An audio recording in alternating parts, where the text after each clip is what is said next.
চন্দ্রনাথ রথের খুনের তদন্তে নেমে সক্রিয় হলো সিবিআই। রাজ্য সরকারের আবেদনে তদন্তভার হাতে নিয়েছে কেন্দ্রীয় সংস্থা।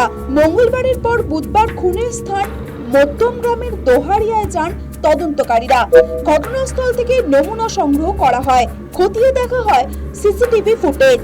তদন্তকারীরা কথা বলেছেন সাধারণ মানুষের সঙ্গে।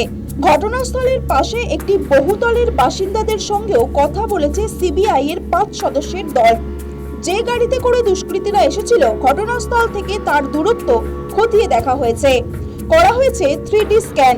প্রসঙ্গত, শুভেন্দু অধিকারীর আত্মসহায়ক খুনের ঘটনায় ইতিমধ্যে ভিন রাজ্য থেকে 3 জনকে গ্রেফতার করা হয়েছে। উত্তরপ্রদেশ থেকে পাকড়াও করা হয় শার্প শুটার রাজ সিংকে।